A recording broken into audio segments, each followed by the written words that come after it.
Hey, shalom, shalom, shalom lakam, which is peace unto you all. Ha'irab tawab la'atam. Za'akikam yawaman rachagadaw Charlotte, which is good evening. This is your brother Yawam from the GMS camp in Charlotte.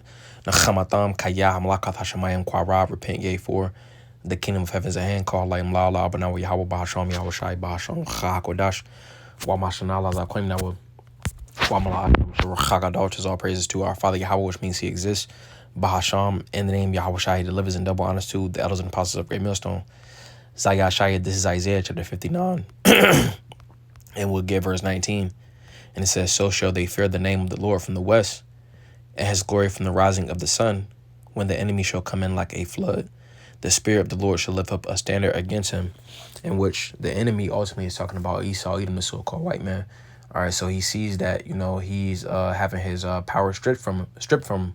All right, and as the scriptures go into Revelation, the 12th chapter, all right, goes into how, he's going to come with that great wrath, because he knows that he has but a short time. All right, let's get that real fast. This is Revelation chapter 12, and we'll get verse 12. And it says, therefore rejoice ye heavens, and ye that dwell in them. All right, and ultimately the elect have their conversations in the heavens. So it says, woe to the inhabitants of the earth and of the sea, for the devil is come down unto you having great wrath, because he knoweth that he hath but a short time. All right. And the devil, all right, Esau, Edom, the so-called white man, is the physical counterpart of Shaitan. All right, we'll get this word for devil. All right, and it says,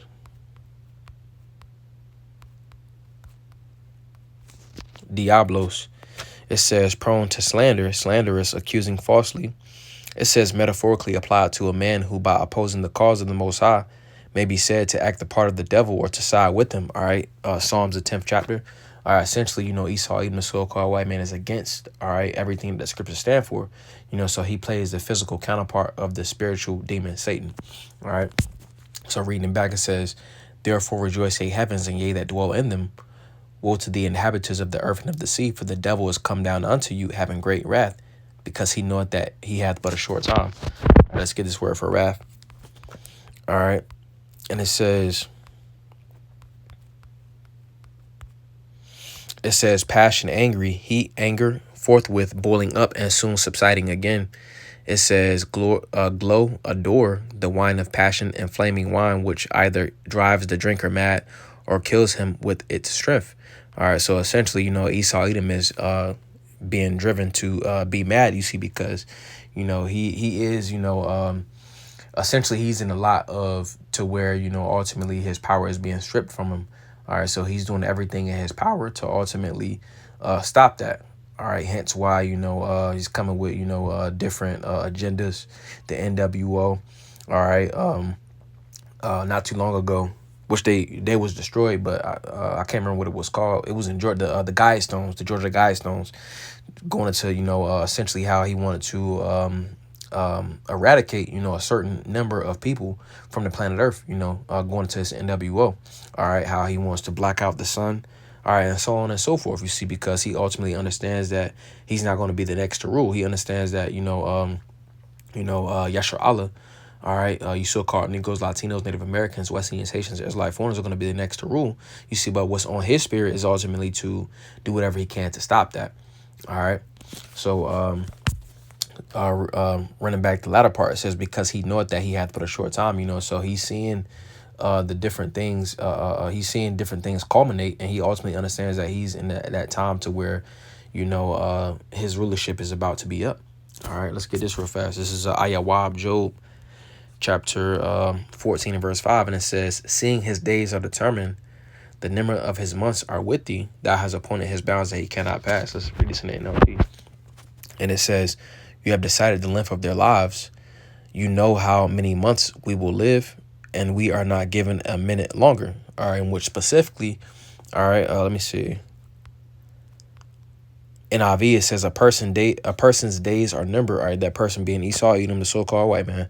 It says a person's days are determined.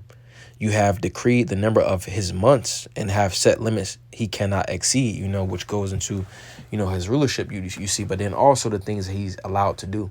He's not able to, explore different parts of the world. He's not able to explore different parts of the ocean. All right, he has certain bounds that the Lord has ultimately set.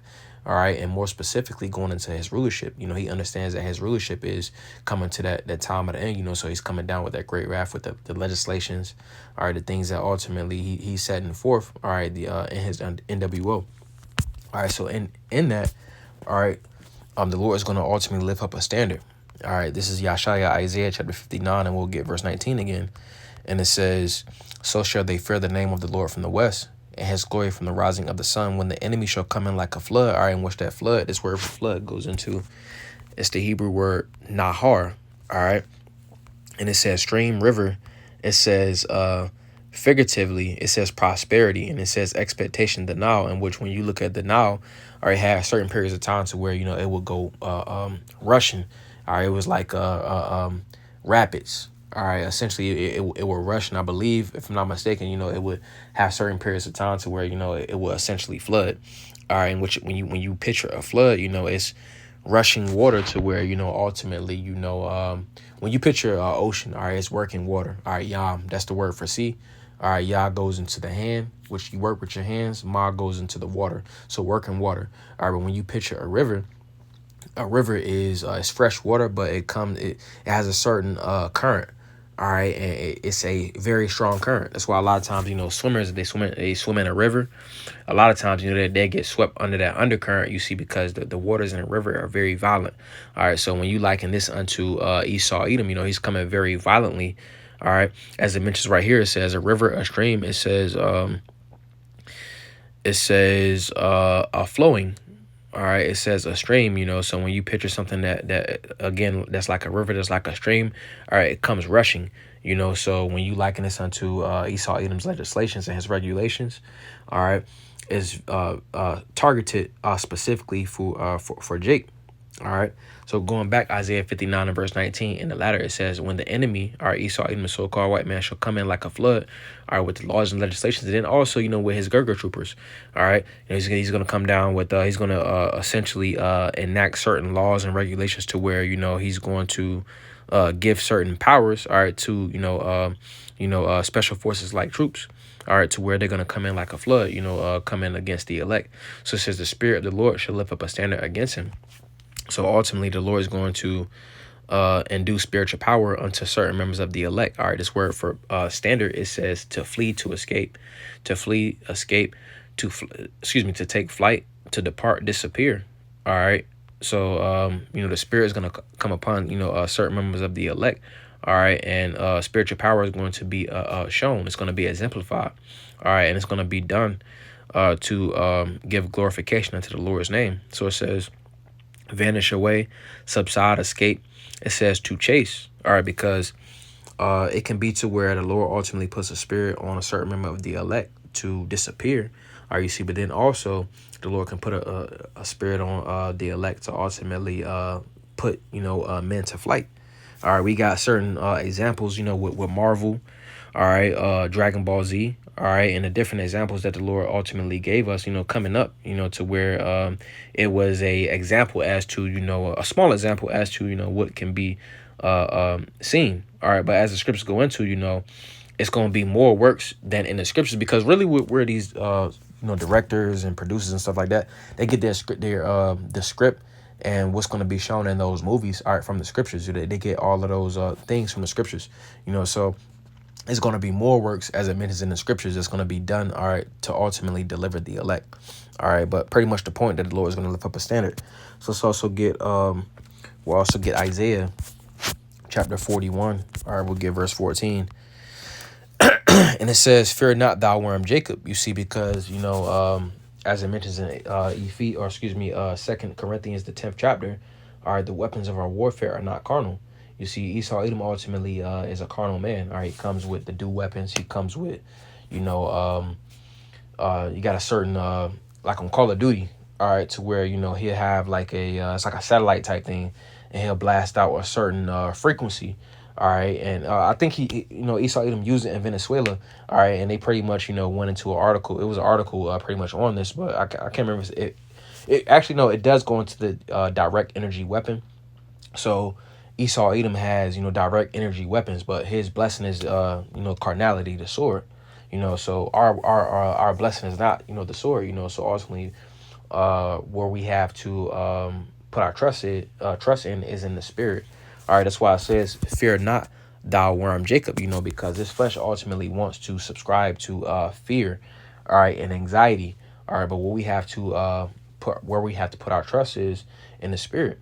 All right, our blessing is in the spirit. All right, trust in the Lord, Yahweh Bahasham Yahweh Shai. So this is Isaiah 41 and verse 14 from the top. It says, "Fear not, thou worm Jacob, and ye men of Yasha Allah, I will help thee, saith the Lord, and thy Redeemer, the Holy One of Yasha Allah." It says, "Behold, I will make thee a new sharp instrument." I will make thee a new sharp threshing instrument having teeth. Thou shalt thresh the mountains and beat them small, and shalt make the hills as chaff. All right. So it says, "I will make thee a new sharp instrument." It's a lot. It says, "I will make thee a new sharp threshing instrument having teeth."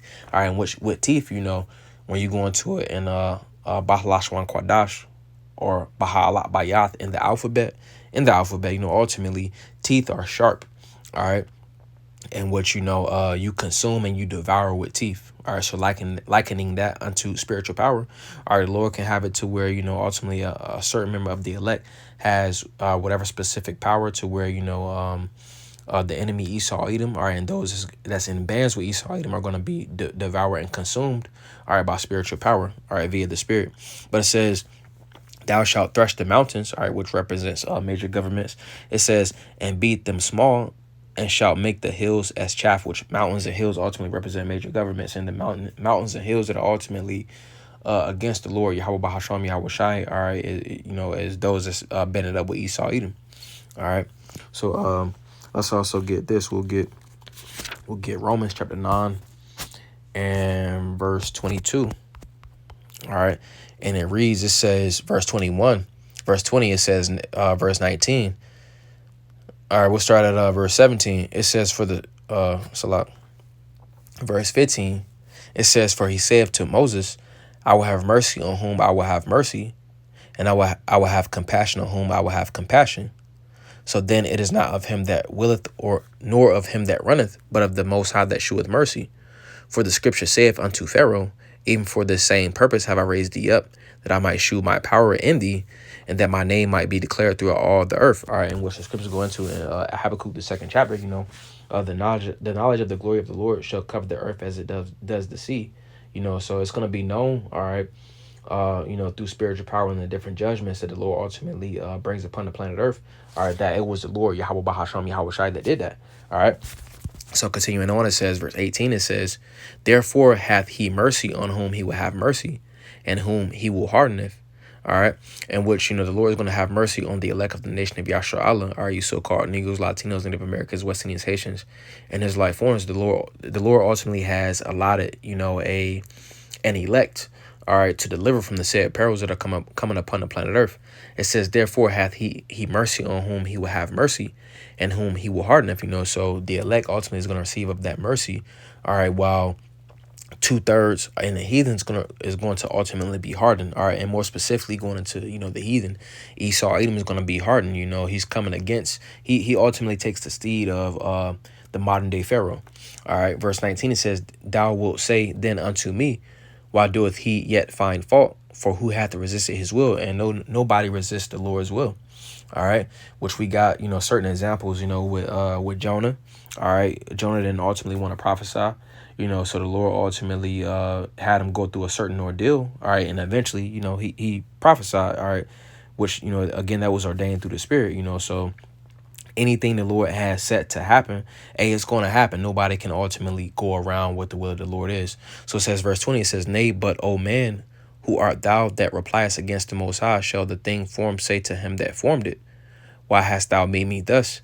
Hath not the potter power over the clay of the same lump to make one vessel unto honor," all right, the elect of the nation of Yasha Allah, "and another unto dishonor," all right, Esau Edom specifically, all right, and then also the heathen, which Esau Edom will he'll be eradicated after his 1,000 years of slavery, but the heathen, they're gonna go through their slavery, but they'll get their lands back, but specifically Esau Edom, he's gonna be destroyed after his sentence. All right, verse 22, it says, "What if the Most High, willing to shew his wrath and to make his power known, endure it with much long suffering, the vessels of wrath fitted to destruction. So ultimately, read it again, verse 22. It says, "What if the Most High, willing to shew his wrath, to make his power known, endure much the long suffering, the vessels of wrath fitted to destruction," in which that's going into specifically Esau, Edom. All right, in which 2/3 are going to be destroyed right along with them, but they'll be born back in the kingdom. All right, but the Lord ultimately is allowing Esau, Edom to, build up that pride so the Lord can take them down. All right, and it's going to be shown, through that power. All right, so I'm going to get one more and that'll be it. But this is Jeremiah chapter 16, and we'll get verse 16. And it says, "Behold, I will send for many fishers, saith the Lord, and they shall fish them." All right, Isaiah 34:16. Seek out of the book of the Lord and read. No one of these shall fail. From my mouth it hath commanded, and his spirit hath gathered them. The elect was ultimately gathered by, the scriptures. All right, which that is ultimately the bait. The prophets ultimately are fishing with the bait. All right, and the prophets are ultimately fishing for the rest of the elect. All right, so it says, "Behold, I will send for many fishers, saith the Lord," which represents the prophets, "and they shall fish them with the bait being the scriptures. And after will I send for many hunters, and they shall hunt them from every mountain and from every hill and out of the holes of the rocks." All right, so the fishers are going to be turned into hunters. All right, it's going to be certain members of the elect that are ultimately going to be endued with spiritual power. All right, which they're going to turn into the hunters and going to hunt. All right, Esau, Edom, those that ultimately make it out from the destruction. All right, those is not destroyed, they're going to be rounded up as the first fruits of slavery. All right, and again, that ultimately is going to be done by way of, all right, the spirit, when the Lord endues spiritual power. But pretty much the point that the Lord is going to send a standard. All right, contrary to what Esau Edom is coming with. Esau Edom is coming with that great wrath. The different laws and legislations. He's making it very strict and stringent in his society. You see, but the Lord isn't going to allow for his elect, to ultimately be destroyed. All right, because again, the Lord is going to undo spiritual power. So just wanted to go into that. To echo in the spirit. I don't want to zaza banaipa. Lord's will, that was a beautiful edification to the spirit. Wa Adarantazah Atam Yesh Lailata Wab, Lord's will. You have a good night. Wa Shalom Lakam, which is peace to you all. Shalom, shalom.